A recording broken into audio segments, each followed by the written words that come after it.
Teman-teman semuanya, 3 resiko jika kita gagal bayar di aplikasi pinjaman online legal.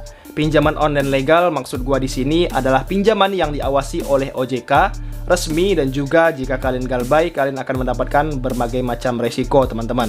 Namanya juga legal dan resmi ya. Nah, ini dia kita bacakan 3 risiko gagal bayar di aplikasi pinjaman online legal.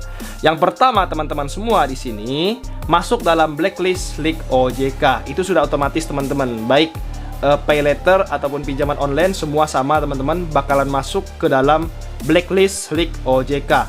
Setiap kali mengajukan pinjaman online, kalian pasti akan diminta untuk memberikan dokumen kalian, dokumen pribadi sebagai syarat kepada pihak fintech pinjaman online.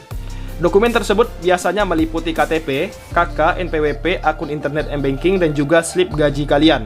Walaupun sederhana, adanya syarat ini ternyata bertujuan agar pihak fintech pinjaman online bisa mengetahui identitas nasabah, seperti nama lengkap, alamat rumah, pekerjaan nasabah, kemudian alamat kantor, nomor kontak orang terdekat, dan lain sebagainya. Jika sampai tidak mampu melunasi cicilan pinjaman online, kalian harus bersiap menerima konsekuensi berupa data pribadi dilaporkan ke OJK dan masuk ke daftar hitam layanan pinjaman atau layanan kredit. Jangan dianggap remeh, teman-teman ya.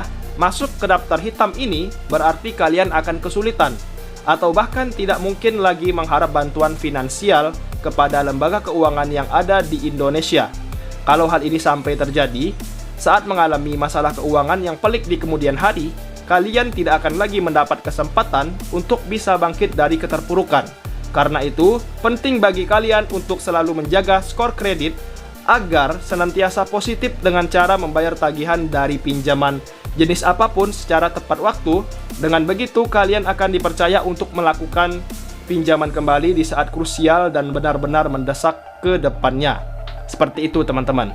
Kemudian yang kedua, denda serta beban bunga yang terus menumpuk dan bertambah. Sudah menjadi rahasia umum jika kalian gagal bayar, kemudian tidak mampu membayar, dan denda keterlambatan saat tidak mampu melunasi cicilan pinjaman online tepat waktu dengan sengaja tidak melunasi pinjaman online. Beban denda ini akan terus berlangsung dan secara akumulatif membuat hutang Anda semakin bertumpuk, menjadikan hutang kalian semakin bertumpuk dengan bunga dan juga denda, teman-teman. Ditambah dengan beban bunga yang tergolong tinggi, tidak butuh waktu lama jumlah pinjaman online akan membengkak sehingga akhirnya nyaris mustahil untuk bisa dilunasi. Sebagai solusi, saat cicilan pinjaman online makin sulit untuk dilunasi, kalian dapat mengajukan keringanan bunga atau denda, kemudian memperpanjang tenornya. Dengan begitu, nominal cicilan akan makin terjangkau dan lebih mungkin untuk dilunasi hingga tuntas, teman-teman. Seperti itu ya. Kemudian, teman-teman, sebagai contoh di sini, saat kalian meminjam dana sebesar 3 juta rupiah dan menunggaknya dalam kurun waktu tertentu, jumlah dana yang harus dikembalikan adalah 2 kali lipat, misalnya menjadi 6 juta. Namun, aturan ini hanya berlaku pada fintech dan layanan pinjol legal yang terdaftar di OJK. Jadi, jangan heran jika ada korban pinjaman abal-abal yang harus membayar tagihan melebihi 100% dari pokok pinjaman yang diajukannya dahulu. Berarti kalau kalian pinjam 3 juta menjadi 6 juta, itu fix pinjaman online ilegal, teman-teman.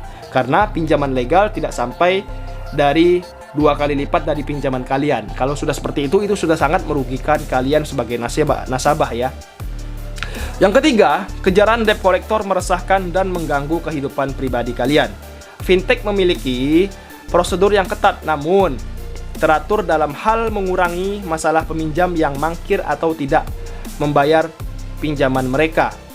Mereka lari dari tanggung jawab membayar cicilan. Aturan mengenai prosedur penagihan oleh fintech ini diatur oleh HFPI, Asosiasi Fintech Pendanaan Bersama Indonesia. Pada awal proses penagihan, nasabah hanya akan diingatkan melalui pesan singkat berupa SMS, email, maupun telepon.